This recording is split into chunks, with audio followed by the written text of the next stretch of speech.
We looked at Surah at Sulh al-Hudaybiyah and all the terms in Sulh al-Hudaybiyah. And you can see them on the group. So after those terms, after Prophet Muhammad ﷺ agreed to those terms, some of the companions, radiallahu anhum, found it hard to accept. And Umar radiallahu anhu said something like, "Liman narda daniya?" Why do we accept to be taking the lower place in this deal or in this agreement? But we understand if this is from Allah subhanahu wa ta'ala, if this is from Allah subhanahu wa ta'ala and the messenger agreed on it, that what we should do is accept and obey. And then we started explaining verse 1 when Allah subhanahu wa ta'ala said, Ya ayyuhal ladhina amanu, oh you believe, or you believed, because amanu, believed. La tuqaddimu, don't put forth, don't offer, don't step in with your opinion or thoughts or what your wisdom is, or don't put up front bayna yaday Allahi wa rasulihi, in front of Allah subhanahu wa ta'ala and his messengers, or ahead of what Allah subhanahu wa ta'ala say and what the messengers say. And then Allah subhanahu wa ta'ala said, don't worry, wa alaykum assalam wa rahmatullahi wa barakatuh. Then Allah subhanahu wa ta'ala said, wattaqullah.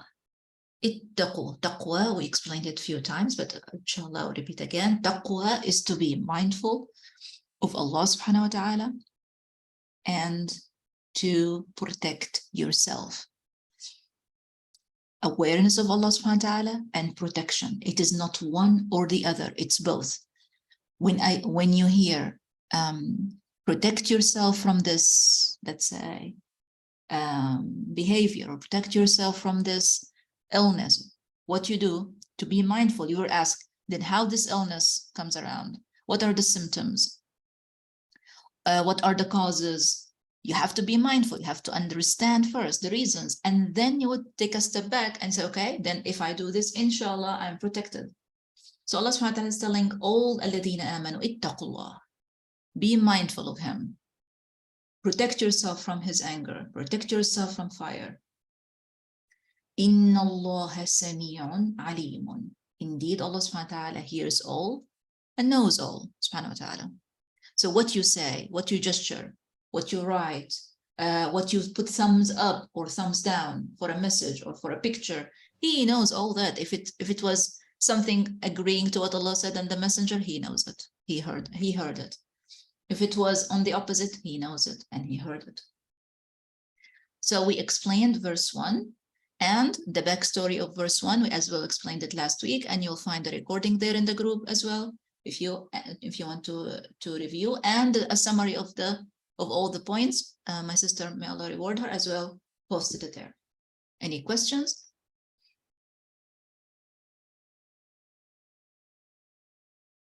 Okay, now verse 2. A'udhu billahi minash shaitanir rajim. So we're going to start, and you see for the second time, second verse is calling alladhina amanu the same way.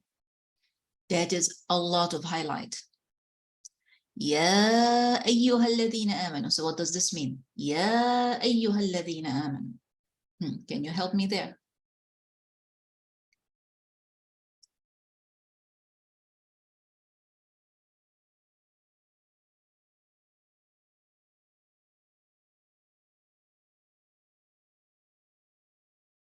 Ya ayyuha alladhina amanu.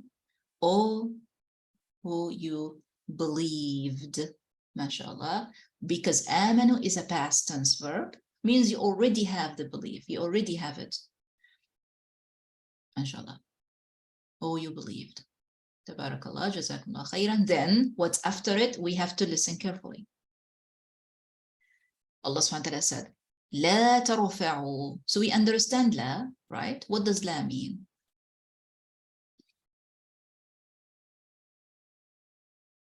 La, no, do not, negating. Tarfa'u. Ahsantum, mashallah, tabarakallah. Tarfa'u is from the verb rafa'a. If you know رفع, like when Allah subhanahu wa ta'ala said, رفع السماوات بغير عمد ترونها, or رفعنا لك ذكرك, raise. So Allah subhanahu wa ta'ala is saying, don't you all, because of the waw, don't you, the you is in the ta, the all is in the woo, don't you all raise أصواتكم. أصواتكم. أصواتكم is جمع from the word صوت. What is صوت? Like this, صوت. Voice or sound. We use it for both words. So you can say صوتي, my voice, or صوتي, my sound.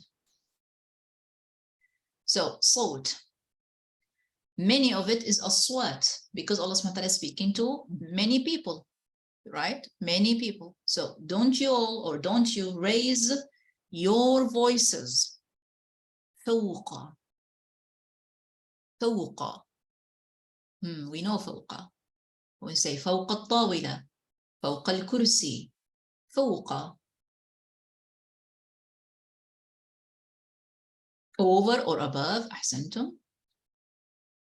صوت النبي. صوت النبي. So if you get idea what أصوات, so now when you hear صوت النبي together in Arabic, it should make sense to you. صوت النبي would mean the Prophet sallallahu alaihi wasallam's voice. So that's the second order in the surah, but the first order in this verse. So the first order was, do not put up front, do not put in, do not step in, do not put your own opinions or your thoughts ahead of or in front of what Allah subhanahu wa ta'ala says and what the messenger said. And there is another order, ittaqullah, as well. So that is in the first verse. Second verse, we have now the third order, but the first one in this verse. Do not raise your voices above the Prophet ﷺ's voice. So this has already a lot of manners and teachings to pick up and absorb. So let me ask you something first. Did you hear or read that Muhammad ﷺ, when he speaks, that he speaks with a loud voice or with aggression, ﷺ, or anything like that? Did you hear or read about him and his manners of speaking? Anything like that? All right, mashallah. So which means he's already speaking in a tone that is calm, that is, of course, you can hear it, but it is not very loud that you have to loud your own voice in order for him to hear you. So which means those that will raise their voices in his presence means they already passed that. So Allah subhanahu wa ta'ala is telling them for their own benefit. Of course, now we are not around the Prophet, but what if someone went to visit, for example, the Prophet ﷺ? They should not yell, they should not scream around his grave. Not that the Prophet ﷺ is speaking in his grave, no, but we respect this. So this was not for us, this order, living right now, and Muhammad ﷺ is not around us. This is for the people that Muhammad ﷺ was around them. And he would speak to them, and they would hear them. They would hear him, and he would hear them. So the order is not to raise their voices above his. But the manners we take, first, to respect. Second, when you talk to someone older than you, we have a tendency, because we know maybe that their hearing is maybe degraded, we have a tendency to yell to the grandfather or the grandmother or the mother or the father or the uncle that we're speaking to. And we teach the children, speak loud so that he can hear you, right? Speak louder than your normal tone. You don't have to yell, you don't have to scream, you don't have to look like you're shouting to the person. If you're close to their ear and you're speaking calmly, they will hear the waves or the tone of your voice. Don't look like you're shouting out of respect. Okay, something else Allah subhanahu wa ta'ala is ordering the believers not to do. وَلَا تَجْهَرُوا لَهُ بِالْقَوْلِ كَجَهْرِ بَعْضِكُمْ لِبَعْضٍ. So maybe you don't know la tajharu, but the la, you know it. Wala. What does wala mean?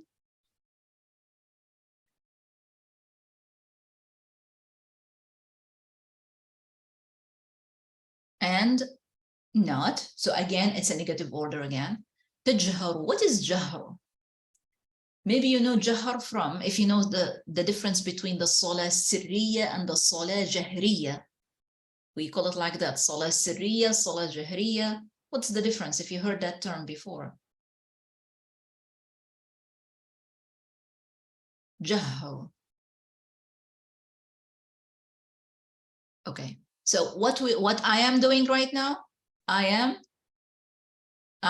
jahar to you. I am speaking in a sound or in a voice that you all can hear me clearly. So you can say aloud, you can say in group, so people can hear what you say. That's called jahar. As well, if I'm speaking in a group, but if I lower my voice like this, you still can hear me. So jahr in general means to speak words in a group, whether you made your voice loud or not. If you don't speak in a group, we call that sir or khafa, because you're hiding it from a group. You're not announcing it in front of a big group. So Allah subhanahu wa ta'ala is telling them not to do something. You won't understand it fully without the story behind, because there is a story behind. So do not loud or do not speak in a group, and Muhammad sallallahu alaihi wasallam is there for him with the saying, with words, كَجَهْرِ بَعْضِكُمْ لِبَعْضٍ, like some of you do to the other some. I tell you, what is this about? Some of us do to the other some like this. Fatima, can you please give me this? Or Amina, can you please show me that? Or Sister Amina, can you do this? Or Sister Shakira, can you do that? What do? We say each other's what? Or we call each other with what? How do we address one another?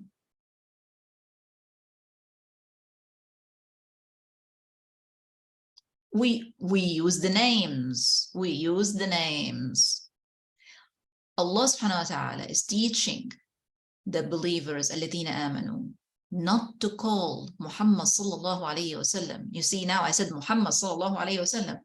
What I should say is Rasulullah Muhammad sallallahu alayhi wasallam. Allah subhanahu wa ta'ala teaching them not to call him Muhammad. Ya Muhammad, do this. Or Ya Muhammad, do that. They always have to put Rasulullah ahead of it. You see, he is Rasulullah, so this is how we call him. Because among ourselves, we call each other with the names. Him, we don't do that with. Even if he called them with their names, if he said, Ya, let's say, Ya Bilal or Ya Abu Bakr, he could do that. But respect to him, not to call him directly with his name. And you see, he didn't demand that to himself. He didn't say, don't call me that with my name. Allah subhanahu wa ta'ala is the one who's setting the boundary and he's putting the limits. One scholar had an observation through the Quran. He said, you cannot find one time in the whole Quran that Allah subhanahu wa ta'ala say, Ya Muhammad. Allah subhanahu wa ta'ala in the Quran doesn't address the Prophet ﷺ like that. Ya Muhammad. He would say, Ya ayyuhan nabiyyu. Allah subhanahu wa ta'ala to the Prophet, Ya ayyuhan nabiyyu, oh Prophet. He would say, Allah subhanahu wa ta'ala would call Ibrahim, Ya Ibrahim, Ya Yusuf. You see, But you never see in the Quran, Ya Muhammad directly, like the Ya is the calling Ya, like this, Ya, and Muhammad right after. You don't see that. So this is Allah subhanahu wa ta'ala talking to his messenger. And he used, Allah subhanahu wa ta'ala himself says, Ya ayyuhan nabi, oh you prophet. To other prophets, Allah subhanahu wa ta'ala did say, Ya Yusuf, or Ya Ibrahim. But to Prophet Muhammad, he didn't. So he's now saying, do not call him like that. Do not say, Ya Muhammad. And then he warned them and us as well. So when we talk about the Messenger, sallallahu alayhi wasallam, if you have to say his name, in front of it, you say Rasulullah, Nabiyullah, Messenger of Allah, sallallahu alayhi wasallam, before you say his name. So he said, أن تحبط أعمالكم وأنتم لا تشعرون. And this is the danger of it, that your deeds, أعمالكم, your deeds, تحبط, collapse, vanish, disappear, destroy. All that is تحبط. Your deeds, your good deeds that you're working so hard. You are a mu'min, you are الذين آمنوا. You're working so hard for your deeds every day, the prayer, the recitation, the sincerity in your deeds, the humble act, the charity, all that you give for Allah's sake. And he's saying those amal, without you sensing or feeling, would collapse. Because maybe you don't think this is wrong to do. So you would do it without realizing, and then your amal, those beautiful amal, collapse, which means it's really, really important. And that is one of the reasons why we learn Surat al-Hujurat, to learn those manners, to revive those sunnahs and orders Allah subhanahu wa ta'ala ordered mu'mineen with. So the first bit we can't do anything about it because we don't talk to the Messenger sallallahu alaihi wasallam. But the second bit we can. So to summarize verse 1 and verse 2 in Surat al-Hujurat, and then I'll take questions if there are any. So Allah subhanahu wa ta'ala calling alladhina amanu, who all you believed, do not put forth, do not put your own opinion, your own selves in front of or between or in front of Allah subhanahu wa ta'ala's and the messenger's word, or in front of Allah subhanahu wa ta'ala and the messenger. And ittaqullah, and be mindful of Allah and protect yourself. This one we still can do. It is for the believers at that time and for us as well. If someone tell you the Prophet ﷺ say, or if someone tell you Allah subhanahu wa ta'ala say, you respect. You could say, can I understand better? You could say, may I have a proof, another proof from the Quran? May I take the authentication of the hadith, please? All this you are allowed to ask, of course. To ask for the authentication of the hadith, to ask where the verses from which surah, if there is another, but do not say, I don't think this is right. Don't put your thoughts in front of what Allah subhanahu wa ta'ala said, what the Prophet ﷺ said. So this is verse 1, has two orders. Verse 2 has two negative orders, not to do two things. Don't loud or raise your voices above the Prophet ﷺ's voice, and this we cannot do. But the second one we can, which is do not call his name out loud, just like you call each other's names. Do not say Muhammad said. And that can cause, a'udhu billah, can cause our deeds to go in destruction without us knowing that, because we think it's light, we think it's easy. What if we did already?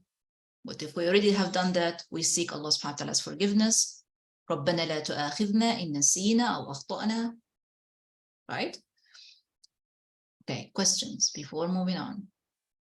Is verse 1 and verse 2 from Surah Al-Hujurat clear to everyone?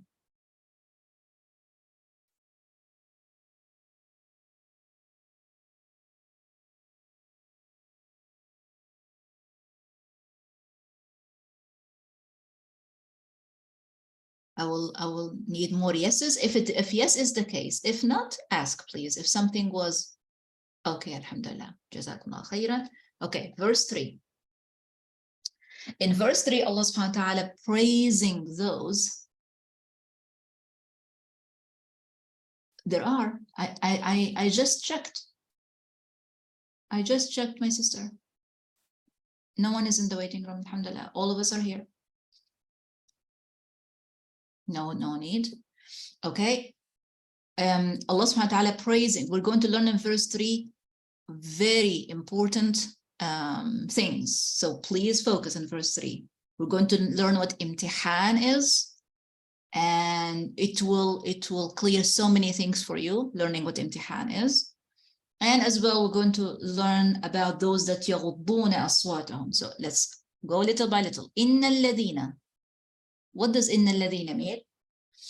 By now, inshallah, easy for you to figure out. Inna is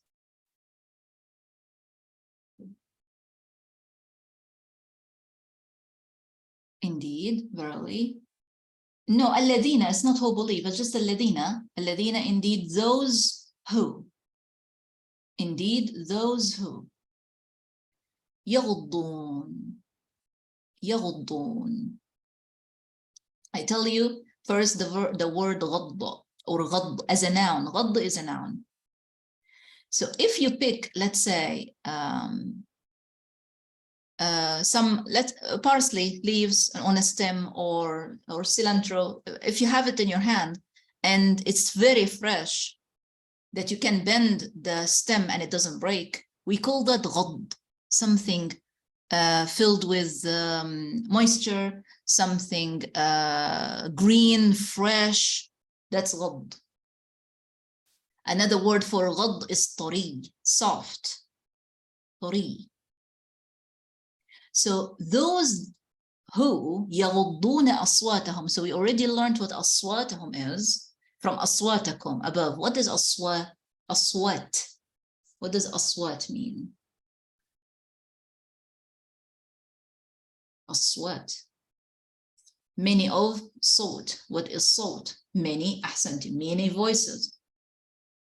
So those that يغضون أصواتهم. So what you think about when you hear يغضون أصواتهم means their voices are what? Soft, humble, not in an annoying way, like those that will. That's why I didn't want to explain غض as to lower, because maybe some people will think to lower the voice means to speak very low, but that will يؤذي النبي صلى الله عليه وسلم. That will make him struggle to hear you or to hear those who speak to them. So it has to be in a soft voice, غض voice, flexible voice, not too loud above his, but not as well too quiet that he struggles to hear.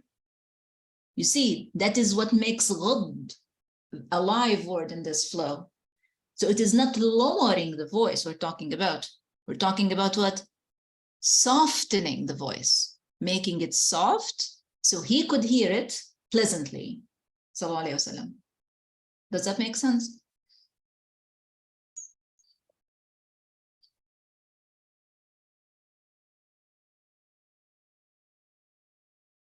So Allah subhanahu wa ta'ala is saying, indeed those who يغضون, who soften their voices, make it pleasant, عند رسول الله, in the presence of the Messenger sallallahu alaihi wasallam, in the presence of Rasulullah sallallahu alaihi wasallam. Allah subhanahu wa ta'ala is praising them. أولئك, those are الذين who امتحن الله قلوبهم للتقوى. So this is now the concept that I told you. Understanding it will make sense to you, not only in the verse, but in your life. What does imtihan mean? What does imtihan to the taqwa mean?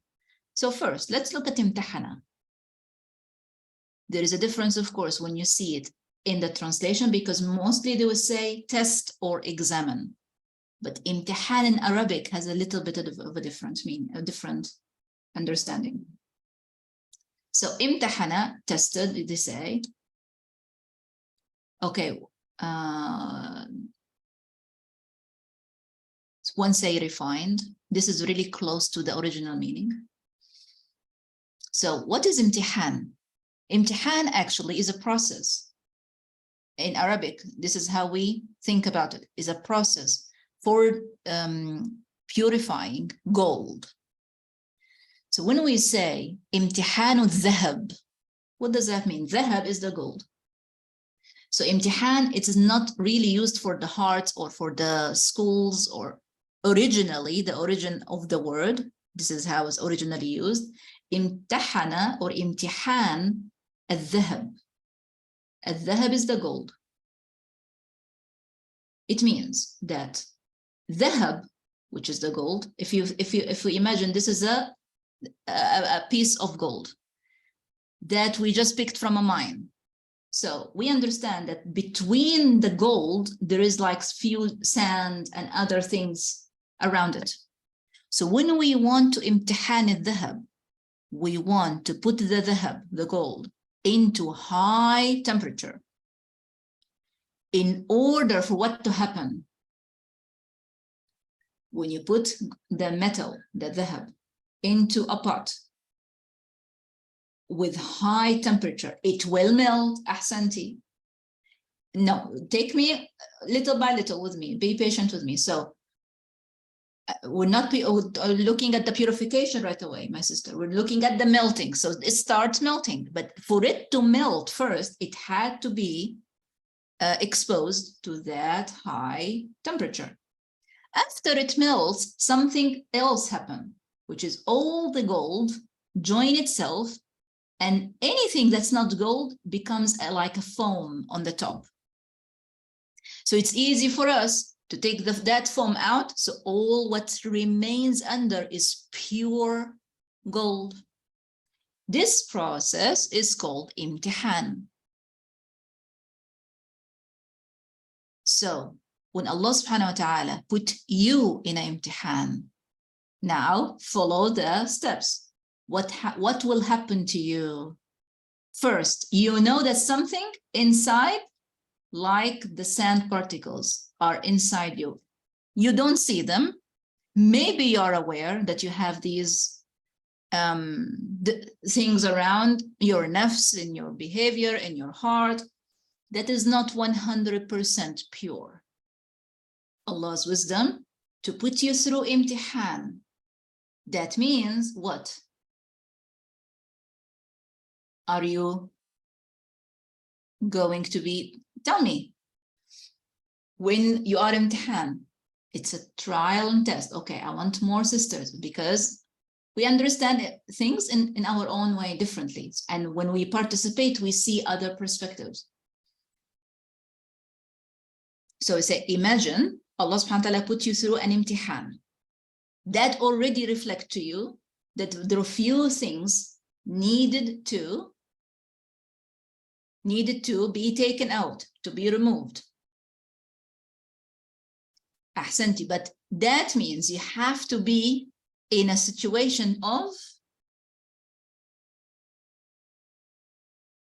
a trial, a pressure, mashallah, jazakallah khairan, something, a lot of heat, the heat that we will put the gold into until it melts completely. And then the impurities will be on the top and the gold will be under.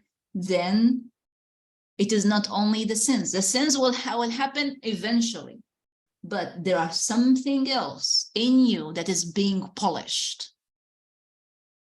You always will come out of this trial, test, imtihan, challenge. You should come out of it a lot better, polished, with your gold or goodness. Ahsanti, the goodness will increase, because you will get rid of the flaws and whatever was in between your gold, let's say, or you as the gold in this case.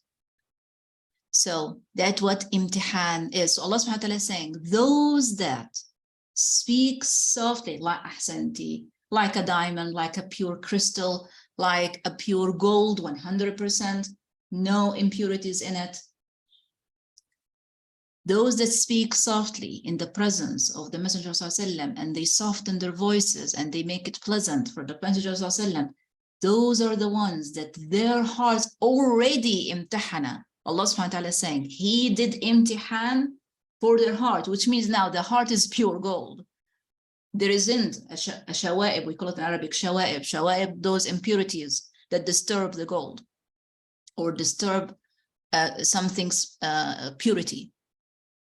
Their hearts are being now pure for something, for taqwa. So taqwa is actually a level, a degree that you want to reach. So when we think about taqwa, if you previously understood taqwa to be fear, you won't be understanding this verse in the best way, or not completely in the best way. Because you won't understand how come the heart is pure for fear. It is not like that. Taqwa is like a rank, is like a level. So if we say people through their education, they get primary school, and then they get secondary school, and then they get to college, university, and then they get maybe their master's degree or PhD. So imagine taqwa is like a level, a rank that you need to reach. For you to reach taqwa, your heart has to go through imtihan, which means you will be put through a struggle. You will have to challenge. It will be hard. It will be difficult. But then it will pass, because the difficulty and the challenge doesn't remain all the time. Just like if we kept the heat on the gold, it will burn. We have to, after a little bit of time, after it melts completely, to reduce the heat. So we allow for ourselves to see where the impurities were and where the pure gold is. So the imtihan doesn't go on. The imtihan comes for a while. This while is different, of course, from one to one, and then it passes. You now are a diamond, are clear, are pure. And that is now allowing you to be eligible for taqwa, which means what are you ready for now? To refrain yourself from what Allah subhanahu wa ta'ala dislike, and to be mindful of Him. You think about Him more often. Is this what Allah subhanahu wa ta'ala like or not? I don't want to do something that displeases Allah subhanahu wa ta'ala. If you're saying that, it means you already went through imtihan of taqwa.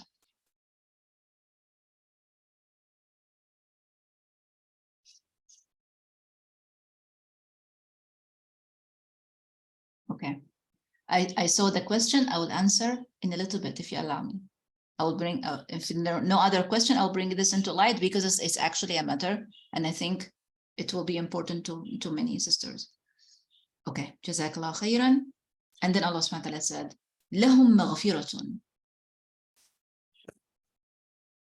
After they reach the taqwa level, they're eligible for taqwa, means they can apply the taqwa. Allah subhanahu wa ta'ala is saying, Lahum maghfiratun. For them is forgiveness, maghfirah. وَأَجْرٌ عَظِيمٌ. وَأَجْرٌ عَظِيمٌ.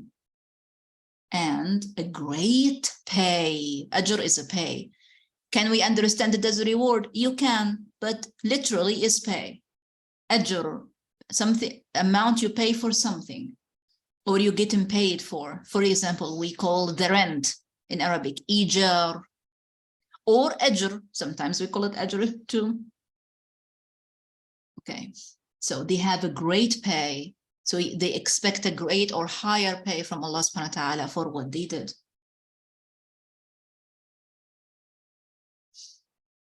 Okay, that's a very important question. Will the imtihan, being put in a test after test to purify, can happen through your life? The answer is yes, it can. And it will.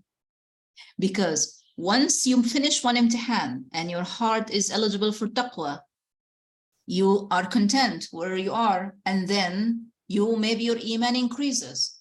So that makes it eligible for another imtihan to go higher. So as the test comes, it means there is something there that you need to get rid of. You need to shake out or shake off, and you cannot do it by yourself. You need that test. You need to be put maybe through a struggle. Struggle doesn't mean usually hard. Sometimes struggle can be with a lot of something. imagine a lot of wealth, imagine a lot of good health, imagine a lot of friends, imagine a lot of something. So it doesn't have to be always looking bad, the imtihan. Sometimes imtihan comes with lots of what you get good. So now you are imtihan to see what are you going to do with it.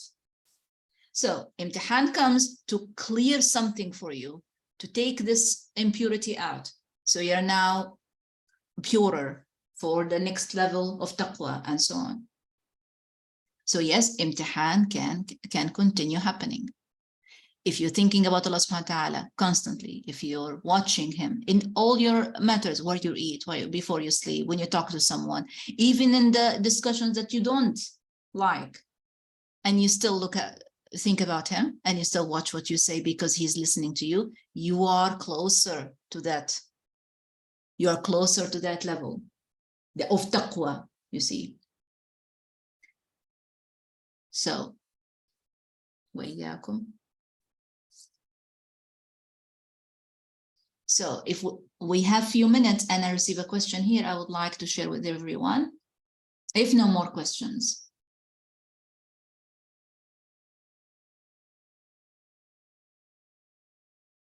So the question is, one of my sisters said, what if someone was badly abused by someone else? So when you come to tell them, this is qadarullah for you, they cannot accept. Allah subhanahu wa ta'ala does this to me. I get abused like that.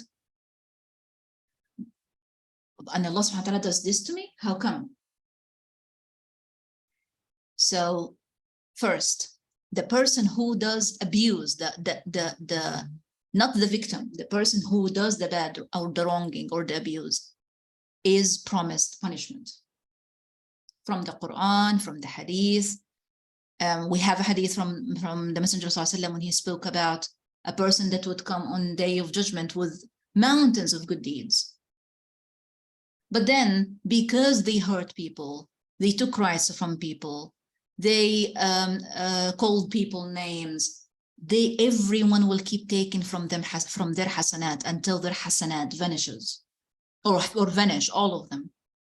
And if they still owe rights to people, now their turn to take from the other peoples that they wronged, from their sayyi'at, from their bad deeds. So first of all, the person who did abuse is promised punishment, unless of course they realize and they repent to Allah subhanahu wa ta'ala, and they have to return to the person that they wronged and ask forgiveness and ask compensation for them to be forgiven from the person. But if they didn't, and they died like this, they now have to be all these hasanat have to be taken from them to those that were the victims first. So that makes us always think about people's rights. We should not take it lightly. Second, the person who was abused or who was hurt and bothered or upset or physically abused, we tell them what? Remember what happened with Yusuf alayhi salam. If we think about it, would Allah subhanahu wa ta'ala want to do this to Yusuf? That he's an 11-year-old child by his brothers to be taken and thrown in a well? When we say Allah want, it's different than when we say this is a decree, as a statement, a sentence, decision by Allah subhanahu wa ta'ala for you to get better and purer later. If you're patient, if you don't judge what, or if you don't say what he did or what happened, how Allah did this to me. So it's for you to get polished, to get better. You will now be careful not to hurt anyone. You stand for people's rights that are maybe a victim like yourself. So Allah subhanahu wa ta'ala now made you a cause or a reason to spread goodness and to protect others and to help others that maybe were abused, just like yourself. So in other ways, you have to look for this. You have to settle. You have to accept that what happened to you, that's done by Allah to you. Allah subhanahu wa ta'ala doesn't wrong anyone. It's done by the other person. And the other person is going to be punished for that. You, as the one who put in the victim place, you are patient. You accept what happened, not because it's right, it's fair to you. No, you accept because this is what happened, and you start changing people around, help people around. This is how you pass the test. Does that make any sense?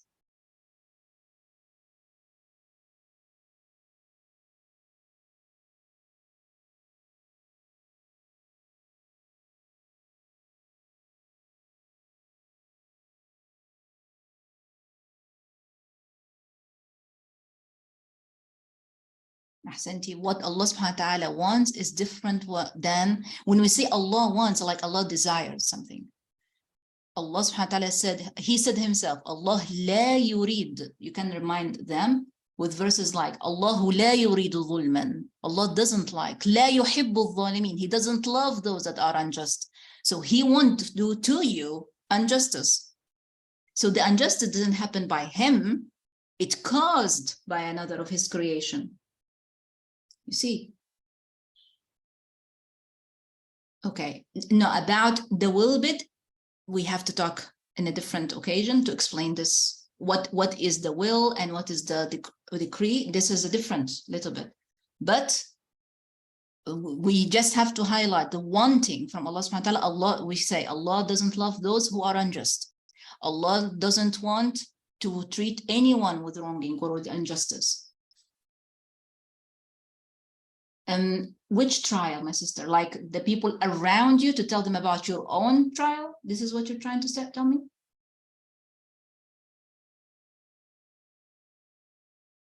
If you think sharing your own struggle can help other people seeing or going through their own, do it. But there is no must that you have to share what you're struggling with everyone. If it will only make you feel better, if it will make you understand your situation better or help others understand their situation, then of course share. But otherwise, you don't have an obligation to do so.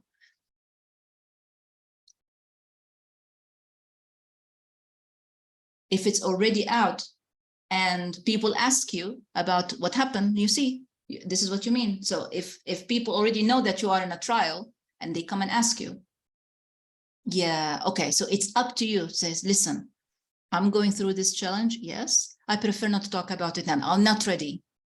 If you're ready, talk. If you're not ready, refrain. You don't have to. There is no obligation that you have to conduct what happened to everyone. On the contrary, the more you keep it and try to overcome yourself, the shorter and the better, the shorter the time would be and the better you become. But if you're ready to share and you don't mind it, then do. But there is no obligation on you to do that. Okay, my sisters. So inshallah, next week, what we're going to do, we're going to start with imtihan again. I completely understand. Astaghfirullah. May Allah subhanahu wa ta'ala forgive all of us and grant us to be eligible, Allahumma ameen, for taqwa, to think about Him, to be mindful of Him, and to do the best thing, and to protect ourselves. Allahumma ameen. So next time, I will start with imtihan again, and then move on to the next verse. Jazakumullah khairan for joining me. Allahumma inna nas'aluka al-jannata wa ma qarraba ilayha min qawlin wa amal wa na'udhu bika min an-nar وما قرب إليها من قول وعمل. السلام عليكم ورحمة الله وبركاته وإياكم. وعليكم السلام ورحمة الله وبركاته. جزاك الله خير. وإياكم.